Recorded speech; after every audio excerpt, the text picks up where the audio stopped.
Tom serves as the co-director for the UCLA Integrated Substance Abuse Program and also for the SAMHSA Pacific Southwest ATTC.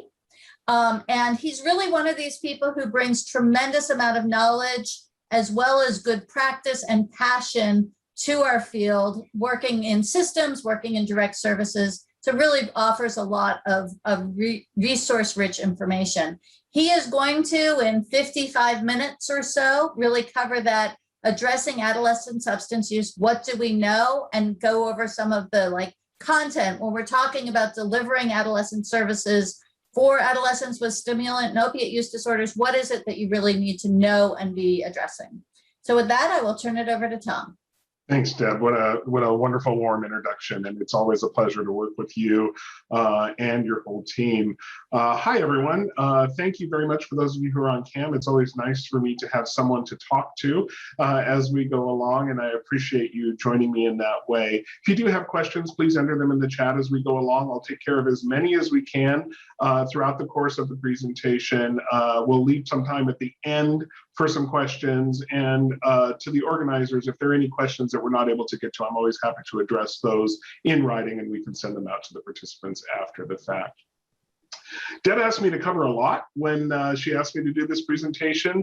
We're going to talk a bit about substance use disorders and why we should care about them and what we can do to undo some of the stigma associated with people who use substances, particularly when they're adolescents. We'll talk about the brain and what substance use does inside the brain and some implications for the adolescent brain, as well as some of the neurobiology and pharmacology associated with the substances and how that changes how people function. Because if we don't understand why people make some of the decisions that they make and how substances are influencing that, it's really hard to know how to intervene with them. We'll spend just a little bit of time talking about the impact of COVID-19 and some things that actually I think particularly need to be addressed given some of the changes that have happened over the last 18 months. And of course, as Deb said, we'll talk about treatment considerations through all of that, and somehow we'll get through all of that in 50 minutes.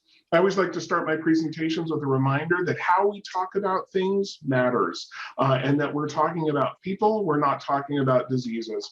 And so as often as possible, and I make mistakes too, I'm going to talk about people who use substances rather than addicts and other such terms. And I would encourage us all to work together to do that. So I want to start with just this whole concept of stigma and the language that we use, because there's more and more research that's developing that says how we talk about substance use and substance use issues really changes how we think about the person who's using and therefore what we do with them. This is one of several studies, and I think it's the most sort of directly obvious, so it's the one I like to review when I only have a little bit of time. The researchers took a group of people and they randomly assigned them a bunch of scenarios. In half of the scenarios, by the way, the scenarios were matched and each matched pair was identical, except for one thing. In one of the scenarios, the person that was involved in the scene was called a substance abuser. And in the other, they were called a person who has a substance use disorder. That is the only difference in any descriptor that was given in each of these paired scenarios. And then they looked and they asked people to rate them on a variety of different characteristics. And what they found is when a person was called a substance abuser rather than a person having a substance use disorder, they were thought to be less likely to benefit from treatment and more likely to benefit from punishment. So why does it make sense to lock up substance abusers? Because that's really how we think about it and what comes to mind. People who were described as substance abusers were thought to be more threatening and more likely that their problems associated with substance use was their fault, and therefore they were less likely to be a result of some innate dysfunction that's happening within them over which they had no control. And finally, people who were described as substance abusers were thought to be able to control their substance use by themselves, more likely without any additional assistance from the treatment system. So we lock up and punish substance abusers. And we have a tendency to think people with a substance use disorder need help, have a chronic disease, and can really benefit from the assistance that we have to offer them. Now, obviously, none of us in this room hold those negative values against people. I say that a bit euphemistically, but just knowing that the way that we talk about people who use substances can change those people that we're talking to and how they feel about it really contributes to the stigma, even if we don't mean to. So, of course, people are not just one thing. They're a whole set of interlocking things. Everyone has a gender, a race and ethnicity. They come from a community that has particular strengths and weaknesses. Everyone has a sexual orientation, a particular class or socioeconomic status, and a certain level of education. And we could go round and round and round with all of these bubbles, making up the whole person. But really, it's this collection of sort of more societally valued and more societally stigmatized elements that make up the individual person. Now, what we know is that the more groups you come from that are stigmatized by society in general, the harder life is for you and the more likely you are to have health and mental health related issues. I like to illustrate this just by highlighting the center of this little graph that I have here, which it's really pretty. It highlights the person, but if you look in the middle, it's really complicated and layer upon layer upon layer overlays on each other. And all of these things interact. So when a person is stigmatized in one area and then another area, that operates in kind of a multiplicative way, compounding the injury that's given as that stigma is experienced. If you think about yourself and you just think about the number of factors that apply to you, where you come from one of the more stigmatized groups in each of these areas, if you just add up the number that's there, the higher that number, the more likely it is that you've had more hurdles to overcome, and you can probably identify those in your own life. That really helps us as we're thinking about our clients downstream and the struggles that they face with, and can help us have a lot more compassion. So what we're really talking about is social determinants of health. Who you are and where you come from matters a lot more than what disease process you have in terms of whether or not you end up being healthy or not. And so what we want to do is work toward health equity, giving everyone equal access to appropriate health care, regardless of these various determinants, to make sure that everyone has the best access to health. Just a couple of examples of how this plays out related to adolescents. These are people that are rated to be in very good health. By the way, the national benchmark is we want in less than very good health, we want 19% or less of people across the nation to rate themselves as in less than very good health. That's our benchmark. In reality, overall in the US, it's about 45% of people who rate themselves as less than very good health. But if you look at the impact of education, the less education you have, the more likely you are to fall at or above that line. In terms of rating yourself as in very good health. And again, the more likely you are the people of color are more likely to fall above that line as well. That's not anything inherent about them. It's really about access to those services that lead us to being in really good health. If you look at insurance status, these are children based on insurance status. And the more white you are, the more likely you are to have private insurance. The more dark you are, the more likely you are to either have Medicaid or other public fund insurance, or to be completely uninsured. So again, that access to healthcare is determined in no small part by who we are.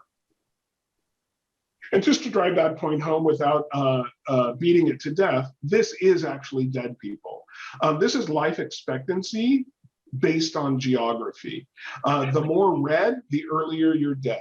And so if you look at this, this is a map of many of the issues that we have in terms of the social determinants of health, who has more access, who has less access. And the end result of that is if we don't give people access equally to these services, people die earlier more and more. And while we do see a significant issue in the southeastern United States, if you look at California, you see a number of places that are red and orange. And again, it tends to be those more rural, more impoverished areas of our state that have the lower life expectancy. So we want to give these children the best opportunity they have for a long and healthy life. And so we need to pay attention to the messages that we're giving them as they come in to see us. An example. The old joke goes, patient walks into the doctor's office, says, "Doctor, it hurts when I move my arm like this. What should I do?" And the doctor says, "So don't move your arm like that." Now, fat girl walks into doctor's office, says, "Doctor, it hurts when I move my arm like this. What should I do?" And the doctor says, "Have you considered weight loss surgery?" Fat girl walks into the doctor for a flu shot and gets a lecture about BMI. Fat girl walks into the doctor's with an earache and gets asked if she's ever eaten a salad. Fat girl walks into the doctor's office with a spider bite, and the doctor obsesses over how low her blood pressure is. Low for such a fat person anyway. Insists on checking it 3 times before he'll believe it. Forgets completely about the mass of purple spider venom that brought her here to begin with. Fat girl walks into the doctor's to ask about antidepressants and gets prescribed exercise instead, because obviously her depression is because of her fat, and obviously fat bodies never exercise and stay fat. Fat girl walks into the doctor's office for a standard 3-month follow-up appointment, and the doctor says, "Have you considered that weight loss surgery yet?" Fat girl gets tired of constantly being diagnosed as fat. So fat girl stops walking into the doctor's office. Fat girl walks into the world and says, "World, it hurts to exist like this." And the world says, "So stop existing like that." Fat girl walks through a world that would rather she slice herself open than to exist as she does. Side effects be damned. Fat girl walks through a world overrun with sidewalk doctors who claim to be concerned about her health. Side effects be damned. Fat girl walks into the world and still somehow manages to love her fat body. And the world says, "Stop glorifying obesity." Fat girl walks into the world and says, "I do not owe you shrinking, I do not owe you thinness, attempted thinness or desired thinness, because you assume thinness equals health. For that matter, I do not owe you health, perceived or otherwise, to receive basic respect. I am deserving of care. I am deserving to exist as I do. I am deserving of first, no harm done." And the world says that is the best joke we've heard all day. Okay. I love Rachel Wiley. She speaks truth better than anyone I know. She has a YouTube channel, by the way, if you're interested in her. I'll type her name into the chat when I get a second. But what I love about this video is it doesn't matter that she happens to be talking about obesity and fatness. It doesn't matter what issue you put on that. That level of stigma is powerful. And she says, fat girl stops walking into the doctor's office. And the other thing that she says is, I don't owe you health in order to receive basic respect. And substance use is one of the most stigmatized issues that in all of healthcare, and people who use substances are not given basic respect, often by our own field, often by the most caring providers, in part because of the stigma that we know that we carry, but also in part because of the language that we use as we talk about them. This is a list of stigmatizing language, and I would encourage us all, as we think about how to provide these services in the most affirming way, to do a language audit of our own programs. And I hope these slides are shared by the organizers. I'm sure they will be. But so don't feel like you have to write all of these down. But if you look on the left, those are stigmatizing language, and on the right is more affirming language. But I'd like us just to consider one. We do urine testing with people just to see if they're doing well in treatment, and we say, today you were dirty. Not your test was dirty, not you had a laboratory test that came out positive for a particular substance. We say, today you were dirty. Your colleagues were clean. What does that say about the individual? If we can clean up our language just a little bit, we go a long way to creating spaces where we can do the things that you want to do, which is create integrated, welcoming, supportive environments in which our adolescents can achieve health. So COVID-19 has had a number of impacts. I'm going to talk a little bit about it now and a little bit about it later, but I think it's made our jobs even harder. This is simply a look at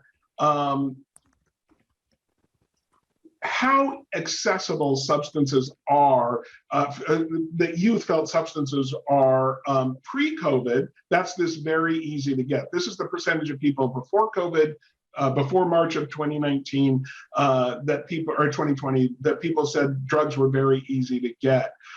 And these are the people that said they're much easier to get during COVID-19. Now, 10 to 15% of people said most of the drugs that they're most likely to use were easier to get during COVID-19 than they were before. So my guess is, as we look at the numbers that come in from 2020, 2021, we're going to see significant increases in rates. This is important because I'm going to show you current rates of substance use in a minute. And ultimately, the news is really good news, but I think there's some potentially danger on the horizon, particularly given those that said there was little or no risk of harm from substance use was not insignificant. From 1/3 to 1 in 5, basically saying that they didn't think using marijuana or alcohol or tobacco was particularly harmful. And we know that as perception of harm goes down, use goes up. And so those fairly low harm numbers are really concerning to me. And youth are getting access to information from the internet primarily. And we know that the internet is a bad source of information, and there's been all kinds of stuff proliferated over the last year that I think is fairly alarming. And so making sure that we're there as providers to give them good, sound information about what's going on in an environment that's open and accepting becomes really critical. So I'm going to shift gears fairly radically. And I'm going to talk specifically about substances and about what we need to consider when we're dealing with a young person who's using a particular substance. And I want to start out quite generally, which is, why do people take drugs? And the answer, of course, is pretty easy. We can summarize all of substance use, really, the research related to substance use, with 2 basic concepts. I'm getting someone with some conversation in the background, so if you can mute yourself, I'd appreciate it. So people take drugs for 2 reasons. They take drugs because they work to make you feel good. They help you have a party, they help you socialize with youth, your friends are using, why would you? So there's some peer pressure involved, and you get to share experiences with other people. That's one side of it, and drugs do really good at that for a little while. On the other side, they help to make you feel better. They lessen anxiety, take away worries or fear, depression and hopelessness, feelings of loneliness, feelings of isolation. Stuff that you don't know how to cope with, drugs will take those away for at least a little while. In other words, if you look at both of those reasons why people use drugs because they like the way that it changes the way that their brain functions. And so the seat of drug use is really in the brain. And when we look at where drugs have an impact inside the brain, they make you fall down, they make you feel silly, and they make you see weird things, all based on the surface of the brain. Addiction happens deep in the center of the brain. Here in the limbic reward system, some surrounding sort of very primitive memory circuitry, and here in the front of the brain, where we make good decisions versus bad decisions, and we decide to move forward with something, or to stop doing something. And these are the areas that we're going to focus on as we look at what happens inside the brain when people use substances. So I'm going to play you two really quick videos because we have to understand how dopamine works if we're going to understand this whole process. And so first I'm going to show you a video of what dopamine does when it's functioning normally. And that's going to be followed immediately by what dopamine does when we add methamphetamine into the brain.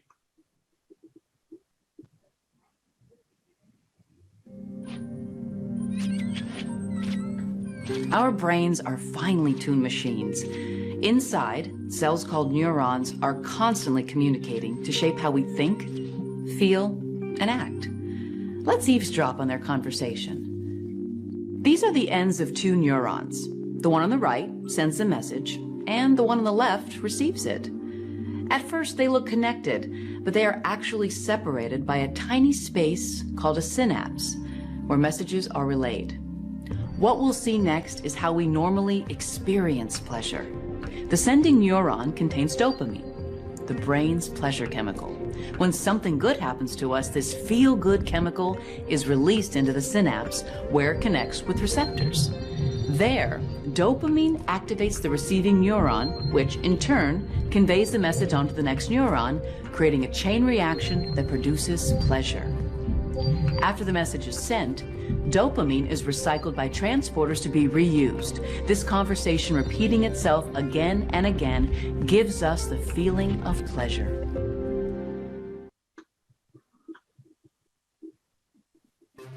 How does meth change our brain? When we use meth, it enters the bloodstream and travels to the reward center of the brain where it invades the sending neuron. Meth causes dopamine to unnaturally leak into the neuron, then spill into the synapse. Making matters worse, meth blocks the transporters, which recycle dopamine back into the sending neuron. This keeps levels abnormally high, overstimulating our brains. We feel a powerful wave of pleasure. The rush can last 8 to 12 hours from just one dose. Now, obviously, this is an animation, and I think it looks like science fiction. It can't possibly be what's going on inside of our head, but we can now image these connections between neurons, and this isn't a metaphor. This is exactly how it works inside of our heads. And what's really important here is that when we use drugs, we impact this area of the brain. And so if we look at cocaine, I'm going to explain kind of how these graphs are set up. This pink line over here is the sexual response. And so that is the most pleasure-inducing response that we can get from any kind of natural substance. So I put that in there by comparison. And this is the response in the same area of the brain from cocaine. So why do people use cocaine? Because it looks like it feels really damn good, right? At least for a while.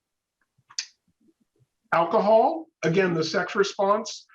Here, alcohol gives you a dopamine response at about the same level as the sex response.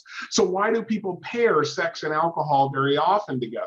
Well, because you get the dopamine response from the orgasm and you get the dopamine response from the alcohol, the two together being better than any of them separately because they have this kind of cumulative effect. With nicotine, again, why do people crave cigarettes after sex or after food? For exactly the same reason. You get a response at about the same level as the sex response.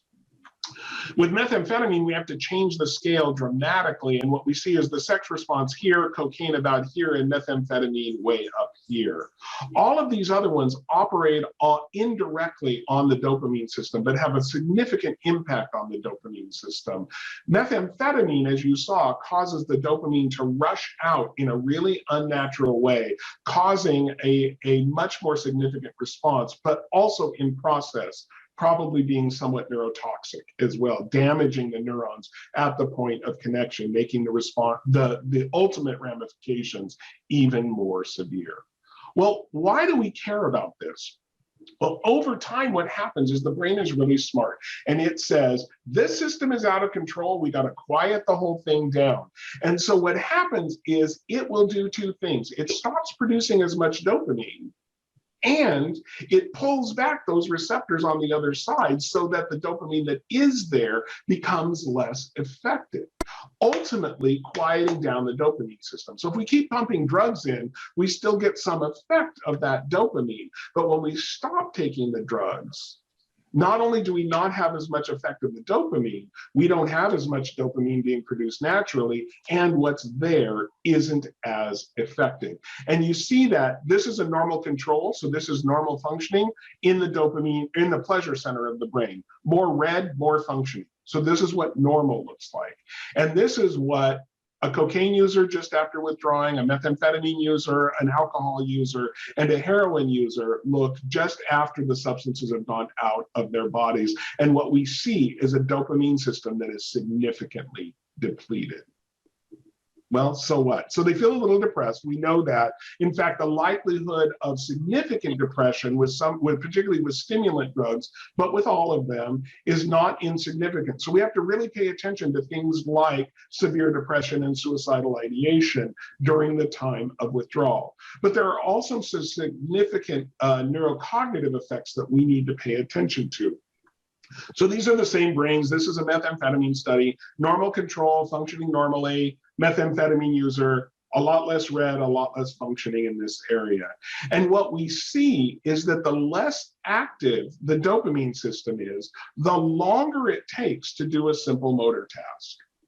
Well, what implication does that have for the clients that you're working with? Well, they are slowed down. So if they're late to appointments, maybe they're being a jerk and being resistant, but maybe it's just harder for them to get up and get going and get to your appointment on time. We need to think about that and be more flexible. Likewise, we need to give them information in smaller and smaller chunks and really slowly with lots of repetition to make sure that they have the time to process it. Certainly, if I talk to them at the pace that I was talking to you all today to try to cram all of this information in, I lost them at hello.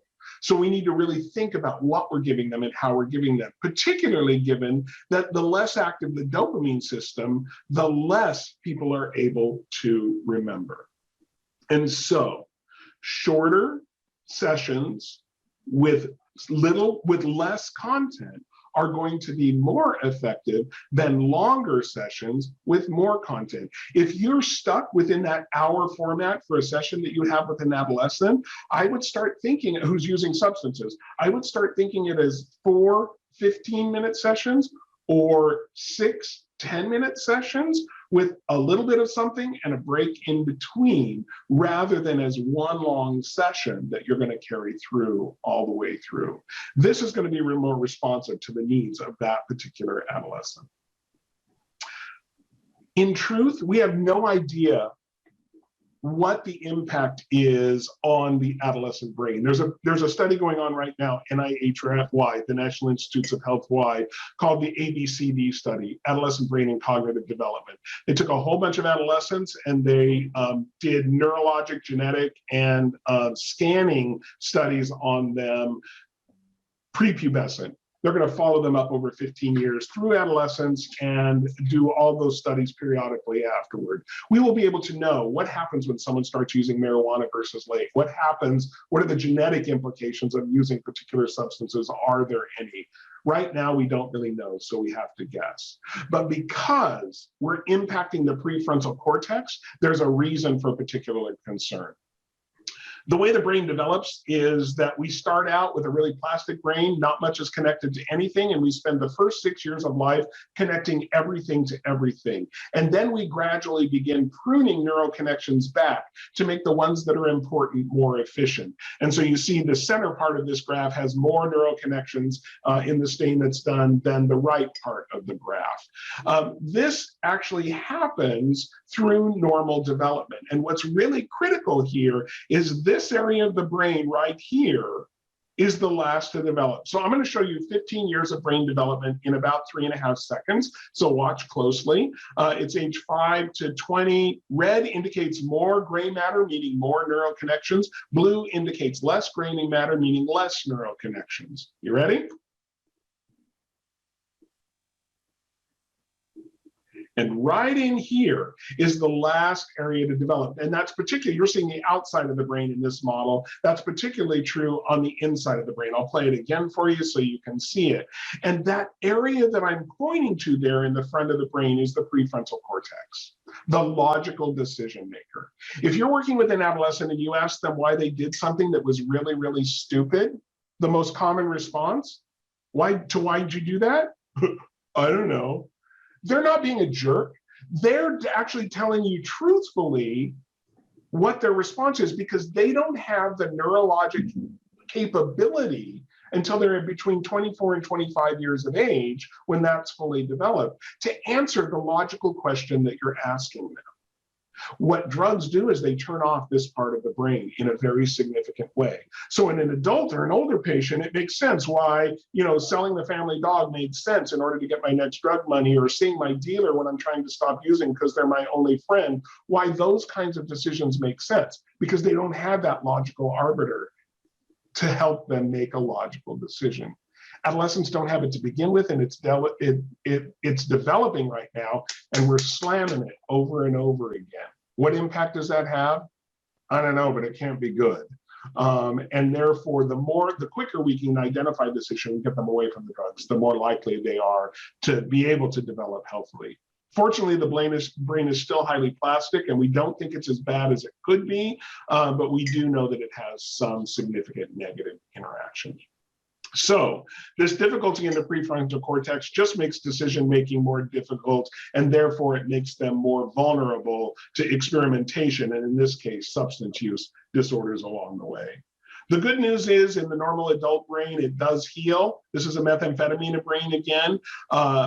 Normal control, 1 month post-detox, 24 months post-detox. Yes, I did say 2 years. The best estimate is, in the absence of use, it takes 1 to 2 years for the brain to return to normal functioning in these impacted areas. Doesn't mean they won't have symptoms. It just means we can't identify in scans specific differences any longer. With methamphetamine, 1 to 2 years, cocaine, generally 6 months to 1 year, other drugs quite variably depending on how long you've been using them, but we anticipate probably within that 1 year period of time, it'll return to normal functioning. That's a year, people. Our programs are never that long, and so we need to think about how we're going to support them on an ongoing basis. Deb, I saw you pop in. Did you want to say something? Okay, perfect. So I want to talk a little bit about what people are using in just kind of at a very high level overview. I have a whole lot of slides here. I'm going to go through them very quickly. You can review them in more detail. I just wanted to give you kind of a comprehensive look at what young people are looking at. So this is all people age 12 and older, and we see that there are about 165 million Americans who are using substances during the past month, meaning they're current users. Most of those, about half of Americans, are using alcohol. Again, not necessarily at problematic levels, it just means they have used any. Tobacco's next, and marijuana is third in order. And then you see 1 to 2 million people using almost every other substance across the country. By the way, that doesn't tell the story for those of us out west. Methamphetamine has been a huge problem out here for a very long period of time, and continues to be so. So when you look at only the Western United States, you see higher rates. When you include marijuana in looking at illicit drugs, the federal government does, so we will for now. The rates have been fairly stable for about the last decade, but when you take marijuana out, overall, we're seeing a decline in adolescent use, but marijuana is still the #1 substance that young people are using across the country.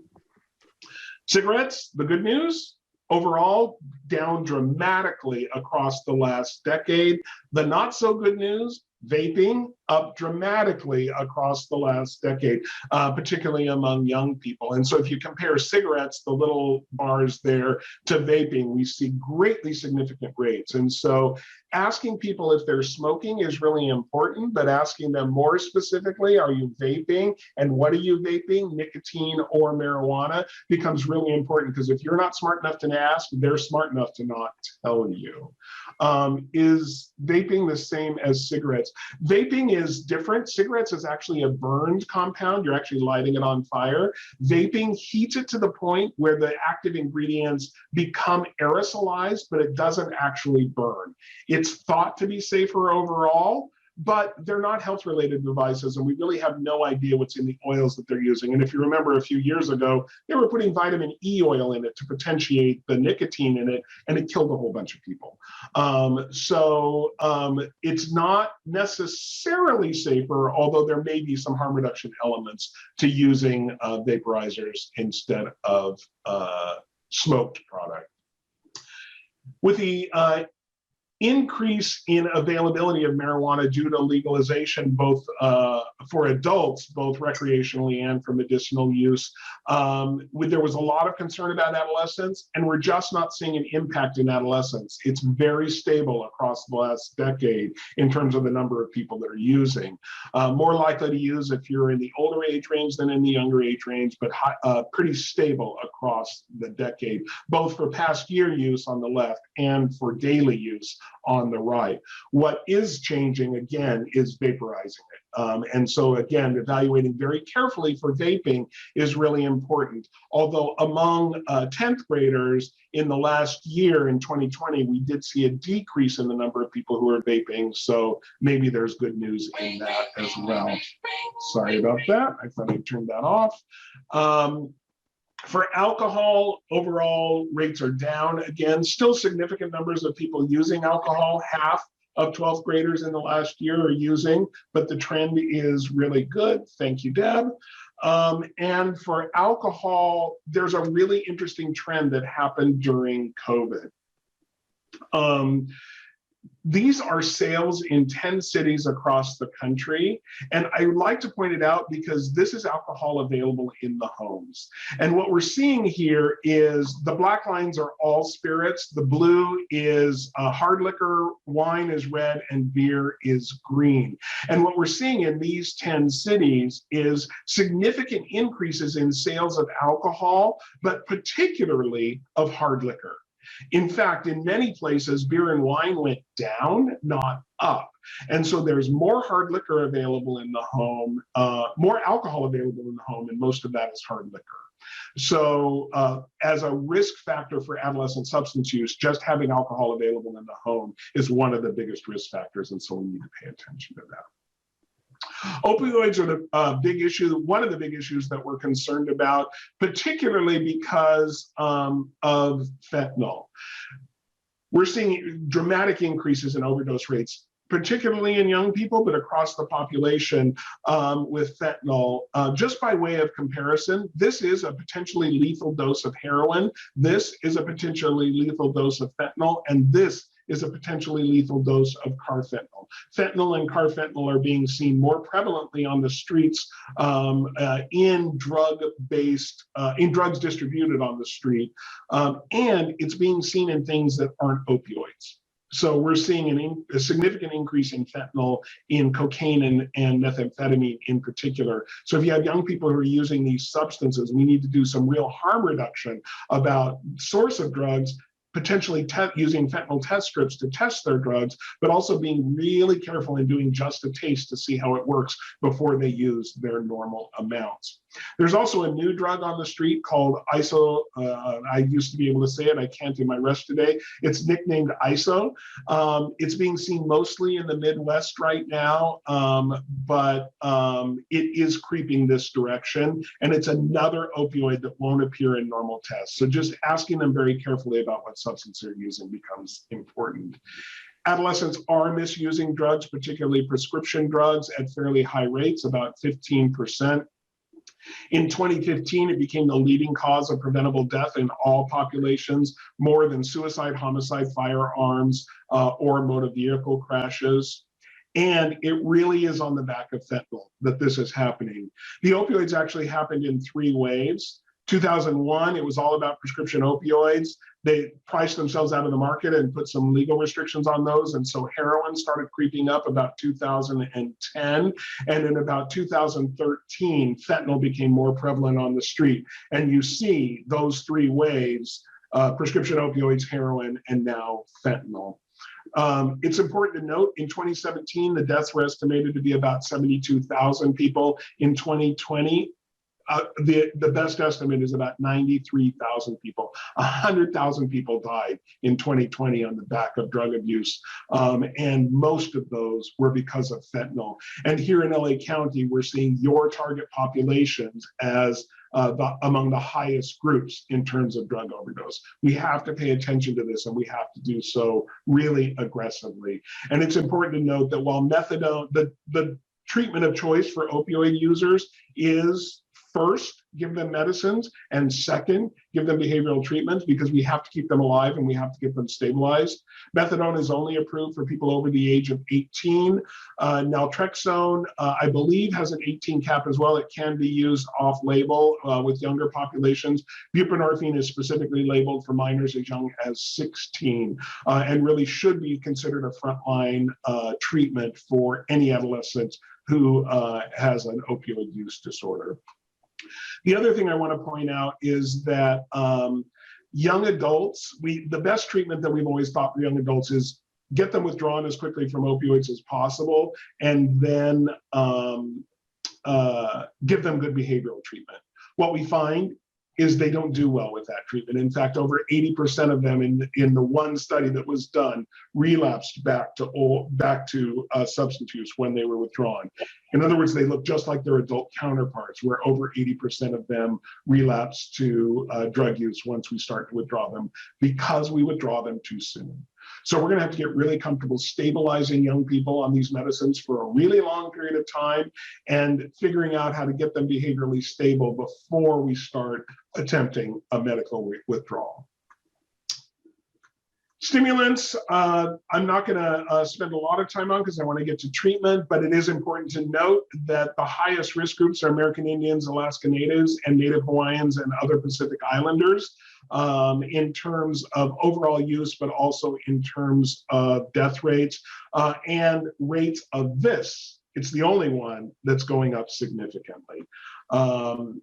And again, if you look at overdose death rates, it's going up significantly recently, and we believe that's with fentanyl again.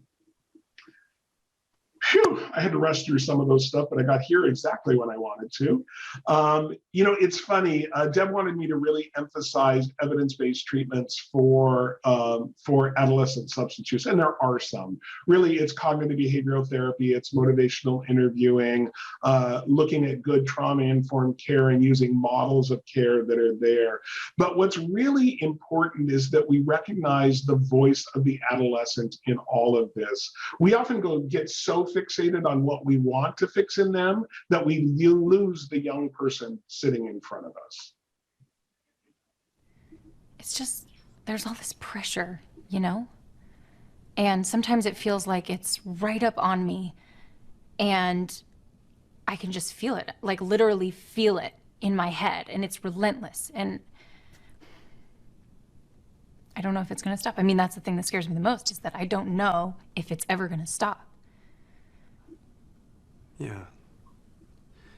Well, you do have a nail in your head. It is not about the nail. Are you sure? Because, I mean, I'll bet if we got that out of there... Stop trying to fix it. No, I'm not trying to fix it. I'm just pointing out that maybe the nail is causing... You always do this. You always try to fix things when what I really need is for you to just listen. Yeah, see, I don't think that is what you need. I think what you need is to get the nail See, out. you're not even listening now. Okay, fine. I will listen. Fine. It's just, sometimes it's like, there's this achy, I don't know what it is. And I'm not sleeping very well at all. And all my sweaters are snagged. I mean, all of them. Yeah, that sounds really hard. It is. Thank you. Ow! Oh, come on. If you would just... Don't. Try to see things Sometimes my the way. nail is so prevalent that we can't see anything but the nail. In this case, the adolescent who's drugged in by their mother for their marijuana use is clearly out of control. It's devastating their life in all kinds of ways. And we want to help that young person get off of marijuana. And so we keep saying, let's talk about your marijuana. And they say, F you, right? What if instead we said, how do we get your mom off your back? Well, obviously, I'm talking about their marijuana use. How do we help you do better in school? How do we help you connect with your friends again the way that you used to? What is it that the young person is willing to focus on? All of those things I just mentioned, in my head, the thought bubble, marijuana, marijuana, marijuana, marijuana. But I can talk about it through their metaphor, and we don't have to get in a fight over it. We can meet in the middle and work on those goals that they're willing to work on as a way of establishing the relationship, but also as a way of working on the issue that is there that we're designed to work on. So we need to meet the person where they are. In terms of what to do with them, again, there isn't a huge body of research on adolescents specifically. There are some, but basically tenets of cognitive behavioral therapy, motivational interviewing, and mindfulness are thought to be particularly helpful with this population. The one thing that is developing a body of literature that I want to point out is exercise. Exercise independently is a treatment for methamphetamine. People who exercise, regardless of anything else, use less methamphetamine than people who don't. It's the one study that's been done. There's another one that was replicated through the United Clinical Trials Network and seems to be really effective. CRA is the other one, and I meant to put it in here with contingency management as well.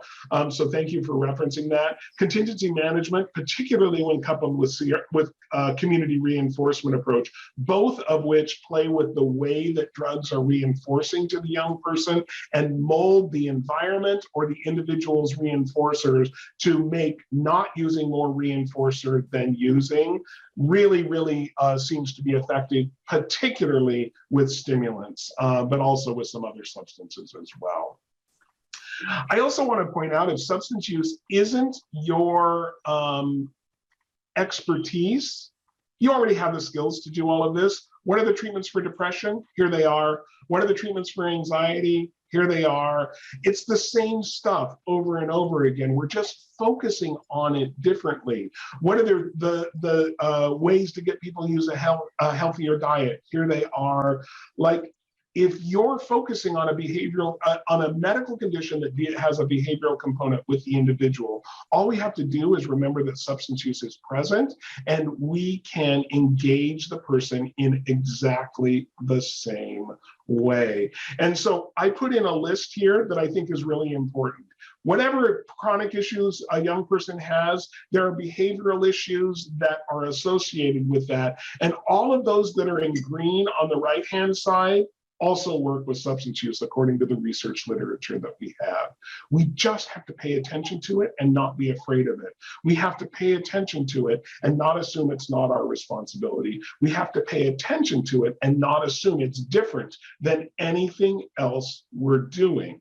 So why should you address substance use disorders? Well, substance use problems generally obey ordinary behavioral principles and processes, so you already know how to work with them. SUD occurs in a broader cluster of problems, and so treating the whole person works better than treating the parts of a person.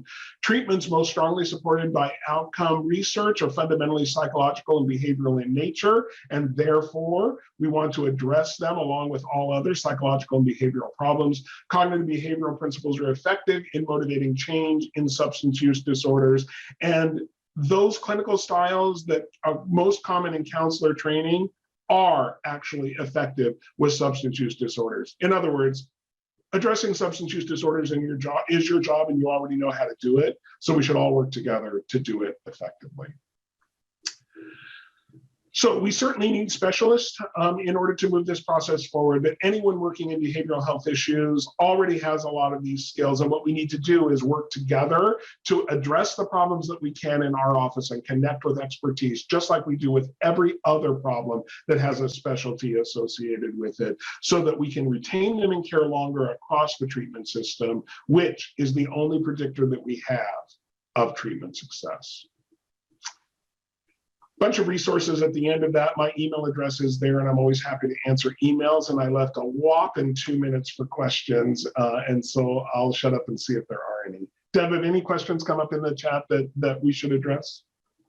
Actually, Laura did just put in a question that I think you actually may be familiar with, that the emphasis in terms of long-term use of medications, buprenorphine for adolescents. And she says, DHCS CCR defined detox as up to 180 days and puts limits on maintenance treatment.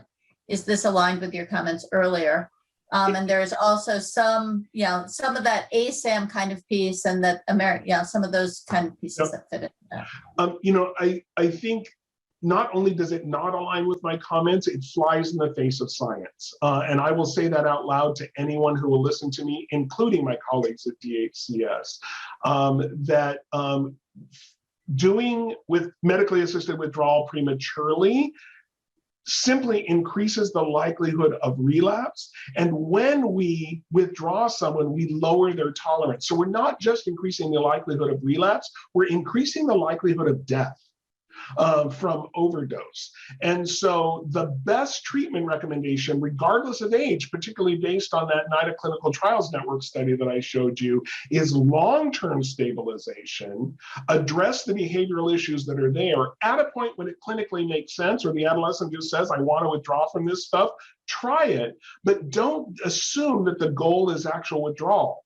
See if there's breakthrough cravings or breakthrough use episodes. If there are, that's a sign that it's not time to do that. Restabilize, deal with the behavioral issues, and try again when it makes sense. The ASAM criteria are right in line with this, and under withdrawal potential, if we have someone stabilized on buprenorphine, their withdrawal potential goes from probably a very high score down to a 1, because it's really not an issue. But we want to keep it as a 1 so that we can deal with all of those other issues along the way.